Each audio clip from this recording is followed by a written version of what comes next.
I love you. There's probably no phrase more misused and misunderstood in the entire English language. Hey, this is Todd. Welcome to the Thrive Singles Podcast.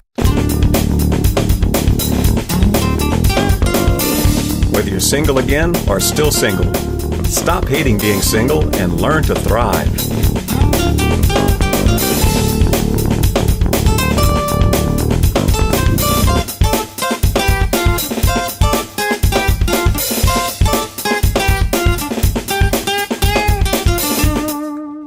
And welcome back to another week of the Thrive Singles Podcast. Hey, if you haven't done so yet, be sure you head on over to thrivesingles.com and subscribe and grab your free ebook. Now, on to today's topic, the biggest lie singles tell each other. In an attempt to impress the opposite sex, singles tell each other a plethora of lies. This is common on dates. It's even more common online. You'll hear every kind of lie from the fairly innocuous lies like, I'm a natural blonde, or I graduated with a 4.0 GPA, to more nefarious lies like, that's not my kid, or it was all my ex's fault. But the most common lie singles tell each other is, I love you. But what does that even mean? Many languages have multiple words for different types of love. Unfortunately, in English, we don't. We love chocolate. We love our pets. We love that new outfit. We love our mom. We love our favorite movie. We love our kids. We love our country. And if we're married, we love our spouse. It's confusing. Some of us love our spouses, kids, or country enough to kill or die for them. I don't think anybody would kill or die for their love of chocolate or their pet. I mean, people might say their dessert or outfit is to die for, but I don't think they really mean that. I think that's usually just an exaggeration. You see, we've devalued the word love by making it just another level of like. I like that. I really like that a lot. I love that.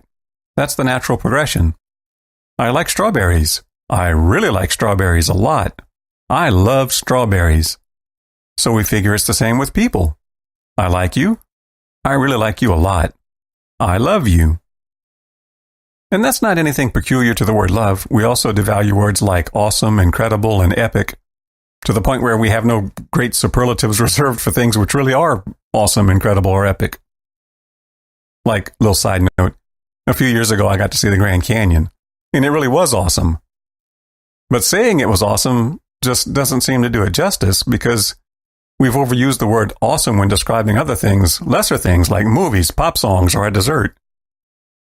It's to the point where if your entree is awesome, then something as awesome as the Grand Canyon is, awesomer than awesome, epically awesome, incredibly epic.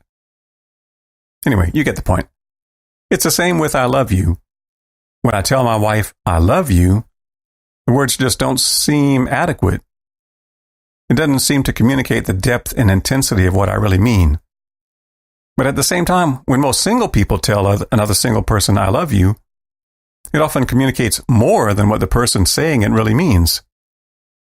It usually means something more like, I'm attracted to you, than I'd take a bullet for you. But that's just one way it's misused. It's a phrase that's often used to manipulate other people into doing what we want them to do. It's okay if we go a little further. It's okay if we have sex. It's okay if I move in with you. Why? Because I love you. Real love doesn't make demands. It doesn't demand a response. It doesn't demand reciprocation. And it doesn't demand a reward. So if anybody tells you something like, I love you, but I'd love you more if, or if you loved me, you'd, or it's okay because I love you, then they're probably misusing the phrase. Those three little words, I love you, they're so easy to say and so nice to hear. But do the actions of the person saying them say I love you too? Or were those just empty words? If somebody tells you I love you, but their actions say something different, believe their actions, not their words. People will tell you what they think you want to hear to get what they want. Earlier I asked, what does I love you mean? I want to talk about that a little bit more. People mean a lot of different things when they say it. During my divorce, my ex-wife said to me, "I did love you." And at that moment, I realized that what she meant by love and what I meant by love were two entirely different things. There's a type of love that has an expiration date. It can be fallen into and out of. It's a sentiment, a warm, fuzzy feeling, a state of sexual desire, a step beyond "I like you a lot." This kind of love is a feeling, and it can come and go. It can be given, it can be taken away. When someone tells you, "I don't love you anymore," that's the kind of love they're talking about, whether they understand that or not. That's not the type of love that leads to 40 or 50-year anniversaries or beyond. But there is another kind of love. There's a kind of love that is a commitment. That kind of love is irrevocable. It has no past tense. It's a promise to always look out for the other person's interests. So don't settle for what most people call love. Wait for that kind of committed love. And I would also add, don't tell anybody "I love you" unless you're promising that kind of love. Don't say it unless it's going to be followed soon by "Will you marry me?" Because the essence of love is commitment. Also, don't assume you know what people mean when they tell you "I love you." It might not mean the same to them as it does to you. When they say "I love you," does it mean they more than just like you? Does it mean they feel like they're falling in love with you? Does it just mean they want something from you? Or does it mean their driving motivation is your well-being? They're ready for a lifelong commitment, or they jump on a live grenade to save you. It's easy to whisper "I love you" when the lights are low, you just had an awesome meal, and you're hoping for some physical connection. The question is, do the "I love yous" still come easily when you disappoint them? What about when you don't meet some expectation they have, or when you're just not at your best? Do they still say "I loved you" then? So what about you?